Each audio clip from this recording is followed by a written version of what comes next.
Welcome to robust news में आपका स्वागत है। आज हम जिस जानकारी को देने जा रहे हैं आप उसे ध्यान से सुनेंगे, और अगर आप इसे ध्यान से सुनते हैं तो हो सकता है कि आप कोरोना के नाम से हुए धोखाधड़ी से बच सकते हैं। तो बने रहिएगा चैनल पर और खबर पर ध्यान देंगे। खबर इस तरह का है कि अस्पताल की गाड़ी मोहल्ले में ऐलान कर रही थी कि टीका लगवा लो, पैसे मिलेंगे। बात को समझिए। अस्पताल की गाड़ी मोहल्ले में ऐलान कर रही थी कि टीका लगवा लो, पैसे मिलेंगे।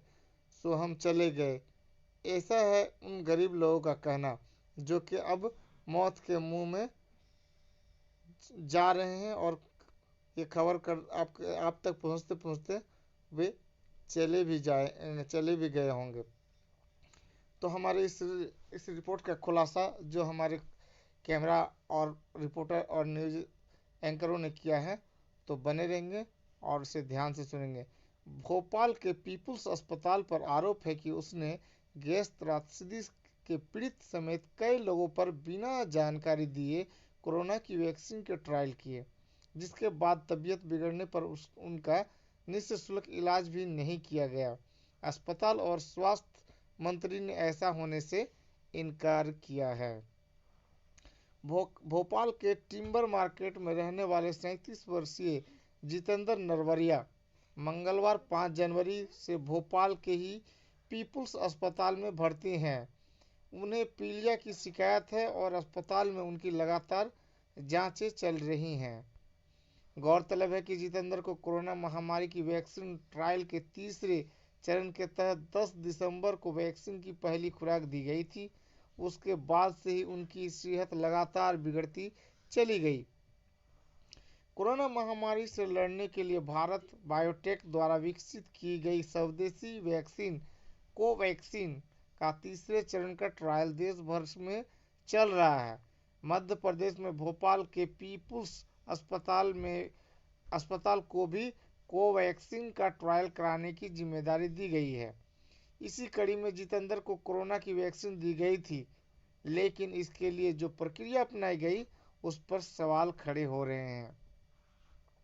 जितेंद्र 3 दशक पहले हुई भोपाल गैस त्रासदी के गैस पीड़ितों में से एक हैं, और खास बात यह है कि 2 दिन पहले तक जितेंद्र को पता भी ही नहीं था कि वे कोरोना की वैक्सीन के ट्रायल का हिस्सा बन चुके हैं। यह बात उन्हें तब पता लगी जब भोपाल गैस कांड के पीड़ितों के लिए काम कर रहे गैस पीड़ित संगठनों ने इस मामले का खुलासा किया। गैर सरकारी संस्था Bhopal group of information and action से जुड़ी रचना ढींगरा बताती है, दिसंबर के मध्य में हमें पता लगना शुरू हुआ कि पीपुल्स नाम का निजी अस्पताल और मेडिकल कॉलेज के लोग गैस पीड़ित इलाकों में गाड़ियां लेकर गए और ऐलान किया कि जो कोरोना का टीका लगवाएगा उसे 750 रुपये दिए जाएंगे।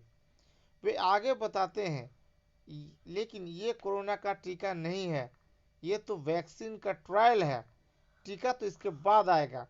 गरीब और अशिक्षित बस्तियों के लोग इससे अनजान थे और पैसे के लालच में उनके साथ चले गए। मजदूरी करके काम कमाने खाने वाले गरीबों के लिए 750 रुपये बहुत होते हैं, इसलिए पूरी की पूरी बस्तियां चली गई। रचना के मुताबिक क्लिनिकल ट्रायल में शामिल होने वालों से एक इन्फॉर्म्ड कंसेंट वॉलंटियर को ट्रायल संबंधी सूचना दिए जाने का सहमति पत्र लिया जाता है, जिसमें उन्हें बताया जाता है कि यह एक प्रयोग है और इसमें शामिल होने पर यह फायदे हैं और यह समस्याएं हो सकती हैं। रचना बताती हैं, अस्पताल प्रबंधन ने किसी को भी नहीं बताया कि वे ट्रायल का हिस्सा है।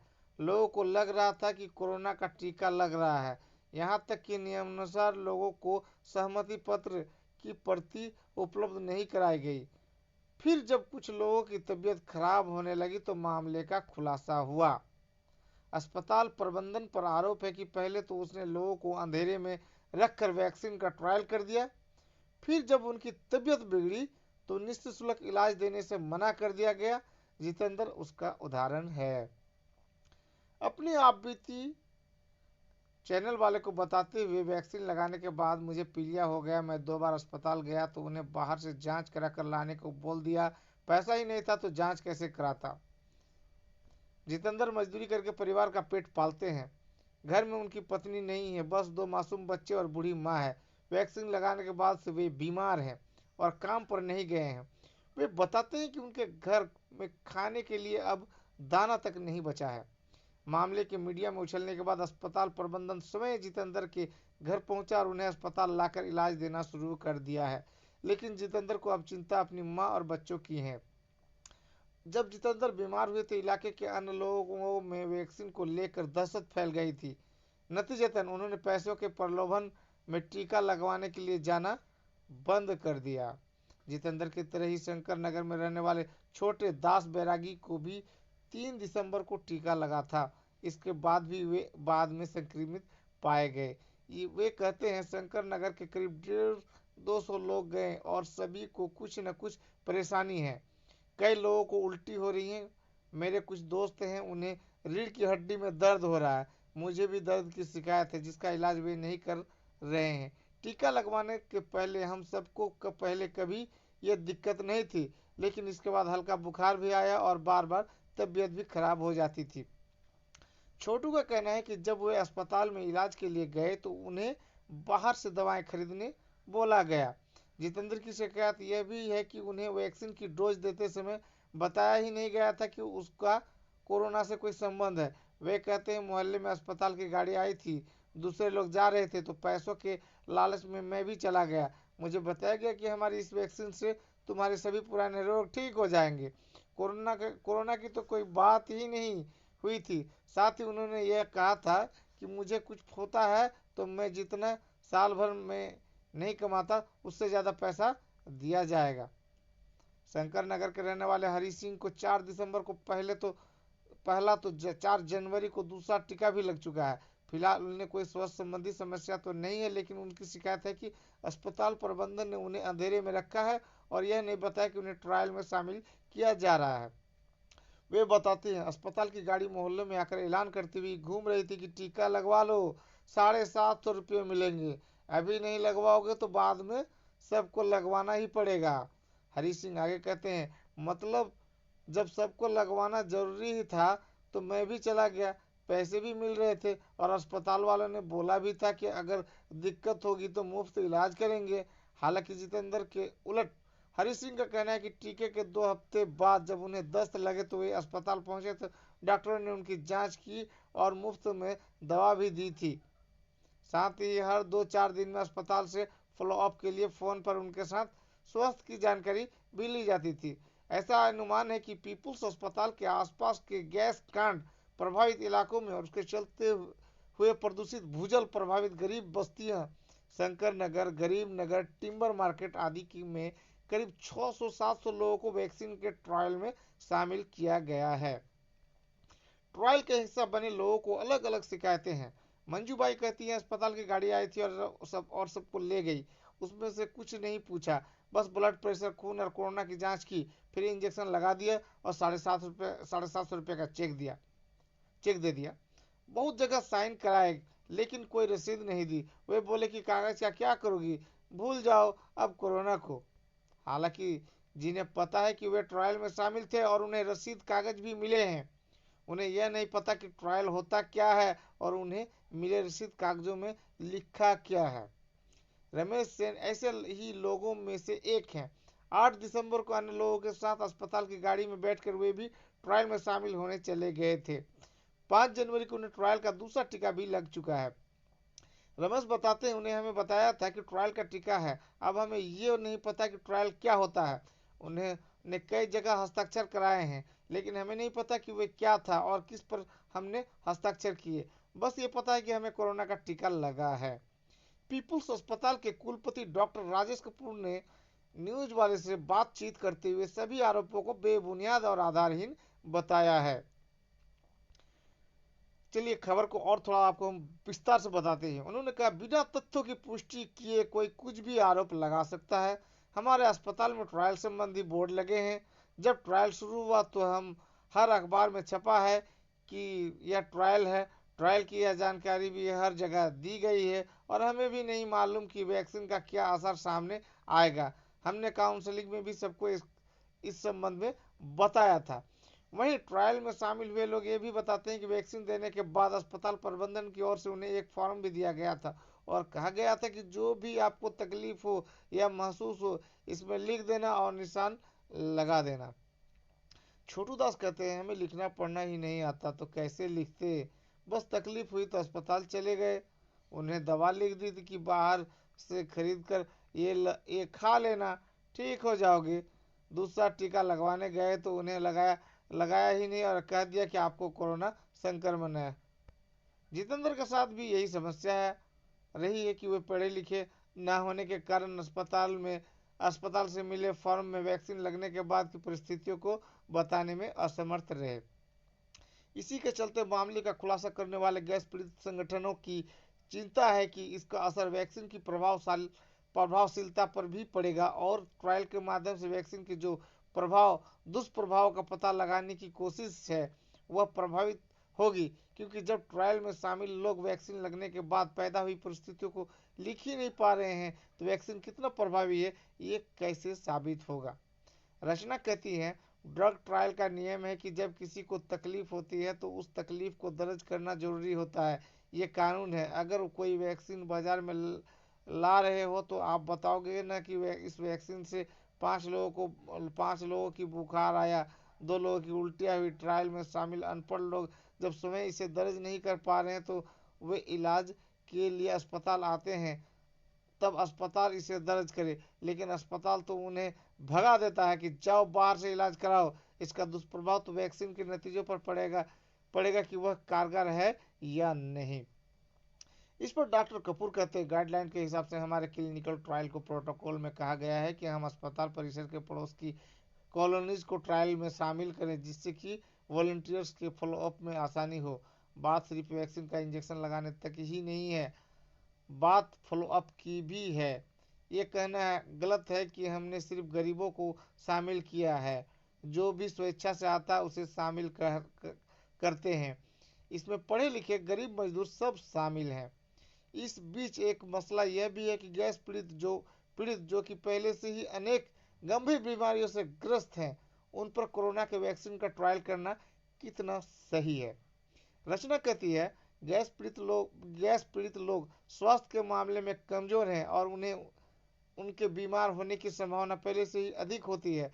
अगर उन्हें ट्रायल में शामिल भी किया जा रहा है तो आपको उन्हें ज़्यादा समय देने की ज़रूरत है। इसी तरह गरीब और अनपढ़ों के मामले में आपको चीज़ों को अधिक विस्तार से समझाने की ज़रूरत है, लेकिन किसी को ट्रायल के संबंध में कुछ समझाया या बताया ही नहीं गया। बस आओ टिक्का लगवाओ और 750 रुपये पाओ। गैस पीड़ितों पर ट्रायल वाली बात पर डॉक्टर कपूर कहते हैं, हमने भारत सरकार की गाइडलाइन का पालन किया है। ट्रायल प्रोटोकॉल के तहत 2 चीज़ें हैं कि हमारे आसपास के लोग ट्रायल के लिए वॉलेंटियर बन सकते हैं या फिर कोई भी आ सकता है।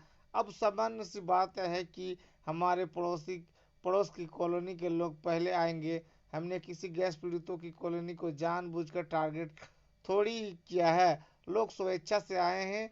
जो लोग भारत सरकार के ट्रायल संबंधी एक्सक्लूजन और इंक्लूजन क्राइटेरिया में सही बैठते हैं, हमने उनके तहत ही काम किया है। साथ ही उनका दावा है कि वैक्सीन लगाने से पहले सभी वॉलंटियर्स की आधा आधा घंटा काउंसलिंग की गई थी। गौरतलब है कि 2010 में भी गैस पीड़ितों पर ड्रग ट्रायल संबंधी एक मामला सामने आया था। Bhopal memorial hospital and research centre BMHRC में गैस पीड़ितों पर कानूनी तरीके से ड्रग ट्रायल किए गए थे। यह मामला सुप्रीम कोर्ट तक पहुंचा। इसलिए रचना कहती है, जब ड्रग ट्रायल में 13 लोगों की मौत हुई थी, उसको मारने वालों पर कोई कार्रवाई नहीं हुई। भोपाल गैस कांड में 25,000 लोग मरे, उन पर भी कोई कार्रवाई नहीं हुई थी। इससे तो यही संदेश जाता है कि गरीबों और गैस पीड़ितों को मार दो। पहले मारने पर जेल नहीं हुई तो अब भी नहीं होगी। इस संबंध में मध्य प्रदेश के गैस राहत और चिकित्सा शिक्षा मंत्री विश्वास सारंग से बात की तो उन्होंने मामले की जानकारी होने से ही इनकार कर दिया। उन्होंने कहा, गैस पीड़ितों पर गलत तरीके से कोरोना वैक्सीन के ट्रायल हमारे पास कोई जानकारी नहीं है, ना ही ऐसी कोई जानकारी है कि लोगों को पैसे के लालच देकर टीका लगाया गया है। उन्होंने आगे कहा, मेरा ऐसा मानना है कि वैक्सीन को लेकर कोई विवाद खड़ा नहीं करना चाहिए। वैज्ञानिकों ने बहुत मेहनत करके वैश्विक महामारी के खिलाफ ये वैक्सीन बनाई है। बिना जांच या स्टडी के कुछ कह नहीं सकते। अगर उसके बाद भी कोई बात सामने आती है तो हम उसको संज्ञान में लेंगे।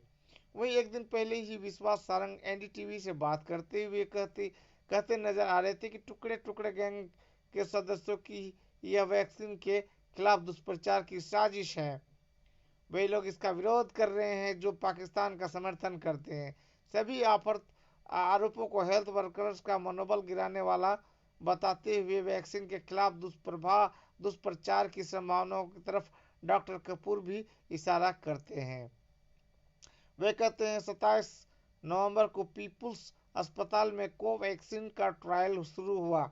38 दिनों तक किसी ने कुछ नहीं कहा, सब हमारी तारीफ कर रहे थे। 2 जनवरी को जब कोवैक्सीन और कोविशील्ड दोनों वैक्सीन को आपातकालीन इस्तेमाल की अनुमति मिली, आरोपों का सिलसिला तब शुरू हुआ।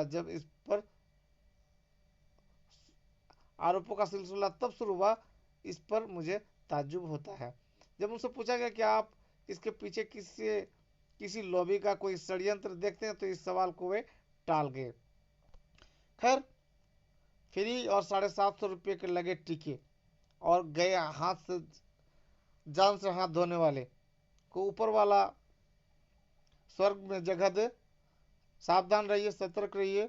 हमारे चैनल में अगर आप नए हैं तो लाल बटन को दबा करके चैनल को सब्सक्राइब करना ना भूलें और अपने परिवार का और अपना स्वास्थ्य का ध्यान रखें और फ्री चीज़ों से बच के रहें। आपका दिन शुभ रहे।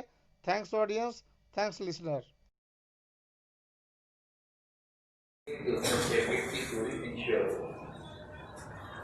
अगर कहीं सिंगल बेड सिस्टम है तो आगे से पीछे वाले बच्चे के बीच में 6 फीट की दूरी रहती है। यहाँ पर एक बेंच खुला छोड़ दें, फिर दूसरे बेंच पे अगले बच्चे को दें। अभी हमारा उद्देश्य बच्चों के विद्यालय आने की अनिवार्यता पर नहीं है। आप थर्मल स्कैनिंग से गेट पर सभी बच्चों की जांच करेंगे। जिनके पास थर्मल स्कैनर नहीं है वो थर्मल स्कैनर खरीद सकते। विद्यालय की बड़ी संपत्ति होगी वो करती है एंट्री करा करके और किसी एक शिक्षक को दे देंगे जो गेट पे जा रहे हैं। पूरे इस कोविड-19 संक्रमण में विद्यालय के खुलने और इस गाइडलाइन के अनुपालन के लिए विद्यालय में एक टास्क टीम बना दीजिए जो विद्यालय का टास्क फोर्स होगा, जिसमें संख्या अनुसार 2 शिक्षक को रखते हैं, 2-3 सीनियर छात्रों को रखते हैं। वो भी शिफ्ट वाइज ही रखिएगा कि आज जो छात्र आने वाले हैं तो उसमें कौन कौन छात्र जो होंगे वो इस चीज को देखेंगे और अगले दिन जो आने वाले छात्र हैं उसमें कौन कौन।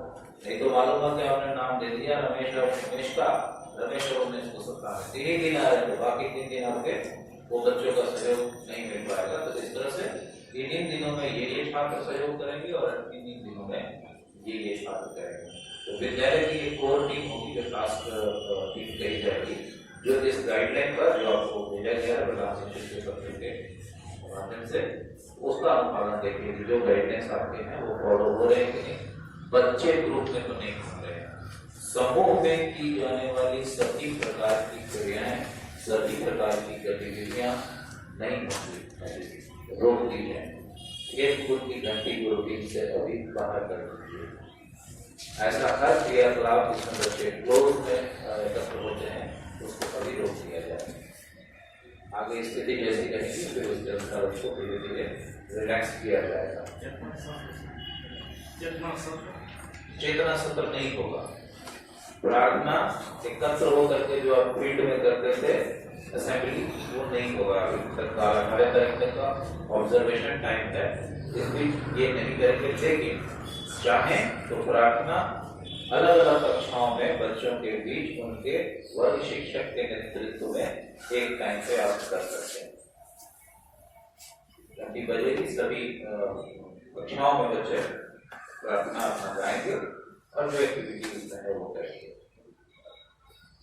उद्देश्य यही है कि बच्चे क्लोजली खड़े नहीं हो या बैठे नहीं एक जगह पर। उसी प्रकार जब आप छुट्टियां करेंगे तो टन की घंटी नहीं बजाएंगे, तो सारे बच्चे एक साथ उठ करके निकलना शुरू कर देंगे। प्रधानाध्यापक से हमारा अनुरोध होगा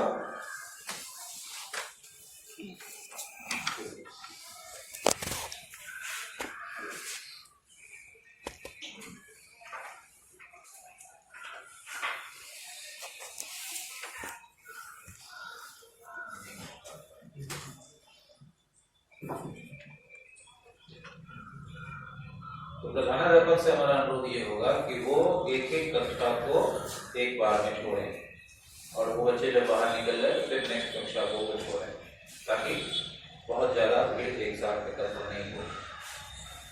साफ सफाई टॉप प्रायोरिटी होगी आपके लिए भी और बच्चों के लिए। बच्चों को ये प्रेरित करें कि वो मास्क पहन के आए। वैसे मास्क की व्यवस्था विभाग के द्वारा जीविका की मदद से कराई जा रही है। आपको मास्क मिलेंगे, प्रति बच्चा 2 और दोनों ही वॉशेबल होंगे, कॉटन के बने हुए, हैंडमेड होंगे। आपको बच्चों को प्रथम कक्षा में स्वागत के साथ साथ उनको इंकरेज करना है कि वो हमेशा मास्क पहने। जब भी घर से बाहर निकले, जब भी विद्यालय आए या अनजान लोगों से मिले तो मास्क जरूर पहने। मास्क को बार-बार छूए नहीं, छुट्टी पे मास्क नहीं पहने, बल्कि नाक और मुंह का ढका हुआ होना जरूरी है, ये बताएं उसको। और सामाजिक दूरी का पालन करना भी सिखाएं आप उसको। विद्यालय में डूज डॉन्स जो भी हैं वो बताएं उनको। थोड़ा और खर्च आपको करना पड़ेगा, एक सैनिटाइजर का बोतल भी आपको रखना पड़ेगा, जिससे जो लोग भी समय समय पे हाथ को सैनिटाइज करना चाहें वो करें। और जो भी आपका जल स्रोत है, जहाँ पे हैंड वॉशिंग स्टेशन बना हुआ है या चापाकल बना हुआ है, वहाँ पे साबुन का टुकड़ा जरूर डालें। कोशिश करें कि हर 2 घंटे के बाद बच्चे एक बार जाकर हाथ धो लें। तो हाथ धुलाई, 2 गज की दूरी और मास्क, ये बच्चों के लिए अनिवार्य बना दिया गया है और उनको उनकी आदत में शामिल कर दिया गया है। खुशी की बात है कि अब वैक्सीन का ट्रायल आज से अपने राज्य में भी शुरू हो गया है, लेकिन ये स्कूली बच्चों तक आते आते अभी बहुत समय लगना है, क्योंकि पहले मेडिकल स्टाफ लोगों को लगेगा, फिर बुजुर्ग लोगों को लगेगा, फिर उसके बाद बाकी लोगों को लगना है। अभी इसमें थोड़ा समय लगना है, इसलिए एहतियात ही उसका अभी तक उपाय है, दूसरा कुछ नहीं है। घर पे भी उनको क्या सावधानी बरतनी चाहिए, आप इस पर भी चाहें तो एक कक्षा ले सकते हैं, बता सकते हैं, जो भी गाइडलाइंस दिए हुए हैं।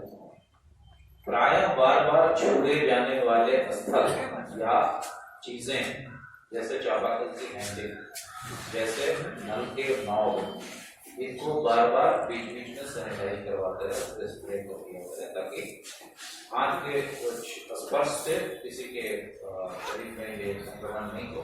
अवल तो इसकी संभावना बहुत कम है। पत्र में यह लिखा हुआ है कि लिखित सहमति के आधार पर आप बच्चों को विद्यालय में प्रवेश देंगे। वैसे हमारे विद्यालय में अगर बच्चे आ रहे हैं तो इसका मतलब ये है कि वो अभिभावक की सहमति से आ रहे हैं, लेकिन चूंकि पत्र में इसकी चर्चा है तो आप पहले दिन की कक्षा में भी बोर्ड पर एक वारंट लिख दीजिएगा कि मैं फलाना अपने पुत्र फलाना क्लास इतना को विद्यालय जाने की सहमति देता हूँ। और साथ ही साथ एक लाइन ये जोड़ देंगे कि अगर कोई बच्चा किसी दूसरे राज्य या दूसरे जिले से ट्रैवल करके आया है और विद्यालय आ रहा है, तो वो चीज भी उसे दर्शा दिया जाए उसमें कि उनकी ट्रैवल हिस्ट्री क्या है। हो सकता है दिल्ली के किसी कंटोनमेंट जोन से वो बच्चा आ रहा हो, वैसी स्थिति में उस बच्चे को तत्काल घर पे रख के ही पढ़ाई करने की सलाह दी जानी चाहिए, न कि बाकी बच्चों के साथ उसको बैठाया जाना चाहिए। उसी प्रकार थर्मल स्कैनिंग में जिनका निर्धारित टेम्परेचर से ज्यादा टेम्परेचर रिकॉर्ड होता है, उनको विद्यालय में प्रवेश तत्काल नहीं किया जाए, समझाकर उनको प्रवेश दिया जाए। क्लास के दौरान भी अगर आपको ऐसे सिम्टम्स किसी बच्चे में नजर आते हैं जो एक नॉर्मल से ज्यादा खांसता है या छींकता है या उसकी नाक बहती है या उसका बॉडी टेम्परेचर ज्यादा लग रहा है, अनमनस्क टाइप का अगर बीमार टाइप का अगर वो लग रहा है, तो वैसी स्थिति में उस बच्चे को गार्जियन के हवाले करके उसको वापस प्रवेश किया जाए। आपको बहुत क्लोज मॉनिटरिंग करना है। 9, 10, 11, 12 के बच्चे ठीक अलाउड हैं अभी स्कूलों में। आपके साथ 9वां और 10वां के बच्चे होंगे। जो 88 पंचायत वाले हैं वहाँ सिर्फ 9th के बच्चे होंगे, लेकिन जो पूर्व से उत्क्रमित उच्च विद्यालय है वहाँ 10th के बच्चे भी होंगे। तो 10th के बच्चे को आप ज़्यादा फोकस करें, क्योंकि उनकी परीक्षा है और लंबे समय से आपने उनको कुछ भी नहीं किया पढ़ाई के नाम से। तो अब आप जब ये बच्चे आए तो उनके लिए कोर्स आप डिजाइन करके रखें। कोर्स डिजाइन करने का मेरा तात्पर्य यह है कि आप परीक्षोपयोगी सामग्री की पढ़ाई कराएं जो उनकी परीक्षा में सहयोगी हो। साथ ही साथ परीक्षा के प्रारूप पर भी आप उनको एक सेशन दें, किस तरह से गोलों को काला करना है, किनको नाम लिखना होगा, क्या यूज करना है, क्या यूज नहीं करना है, ये सब चीज़ों की जानकारी देगी जो पहली बार वो बोर्ड परीक्षा में शामिल हो रहे हैं। तो उनको इक्विप किया जाए, उनके मनोबल को ऊंचा कराया जाए और उनकी तैयारी में गाइडेंस दिए जाए। अभी आप बहुत ज़्यादा पढ़ाने की स्थिति में नहीं, लेकिन किस तरह से वो पढ़ें, किस तरह से अपनी तैयारी करें, आप कुछ गाइडेंस दे दीजिए उनको, कुछ गेस वर्क दे दीजिए उनको कि ये सवाल प्रोबेबल है, आप इसको जरूर तैयार कर लें। तो यही सहयोग आपकी ओर से बहुत अधिक होगा बच्चे के लिए, जो कि परीक्षा की ओर अभी आगे बढ़ रहा है। क्योंकि अब 1 महीना ही समय बचा हुआ, इस महीने के बाद से 12 के और फिर कुछ दिन के बाद से 10th के एग्जाम शुरू हो जाएंगे। इसके अलावा सिर्फ क्लासरूम का ही स्ट्रक्चर नहीं बदलेगा, कार्यालय का स्ट्रक्चर और शिक्षक कक्ष का भी स्ट्रक्चर बदलेगा। इनमें भी 6 फीट की दूरी के आधार पर आप कुर्सियां लगाएंगे। हेडमास्टर से मिलने के लिए भी जो लोग आएंगे बाहर के या भीतर के, वे 6 फीट की दूरी पर बैठेंगे या खड़े होंगे और उनसे बात करेंगे। एक बार में 4 लोग 5 लोग प्रिंसिपल से भी मिलने नहीं जाएंगे। आप गोल घेरा बना दीजिए 6 फीट की दूरी का, एक बार में एक व्यक्ति जाकर के वो अपना निदान कर ले तो दूसरा व्यक्ति अंदर आ। उसी तरह से हैंड वॉशिंग स्टेशन के पास, चापाकल के पास, शौचालय के पास 6 फीट की दूरी का गोला बना दें। एक आदमी जब यूज कर रहा है हैंड वॉशिंग स्टेशन तो दूसरा 6 फीट की दूरी पर इंतजार करेगा, पहला जब हटेगा तो दूसरा वहां जाएगा। इसके अलावा आपको अपने लेवल से भी जो कुछ भी लगता है कि इस रोकथाम की दृष्टि से आवश्यक है, जरूरी है, वो स्टेप्स आप ले सकते हैं, लेकिन वो इसके अकॉर्डिंग ही होना चाहिए। तो ऐसा फरमान नहीं जारी कर दीजिएगा जिससे कि अनावश्यक लोगों में विरोध के स्वर आए। यही मोटे तौर पर बात है। अब आपको कुछ पूछना हो या आपका कोई सुझाव हो तो स्वागत। इस बात से पूछना है कि 9th क्लास शुरू हुआ है मेरे यहाँ और कम नामांकन 39 बच्चे का है, कैपेसिटी में 50 है, बैठाने का 50 बेंच है। तो क्या वो सब फिलहाल अभी 15 दिन आप 39 को ही 2 भाग में बांट के 2 भाग पीसी बच्चे को बुलाइए, ज्यादा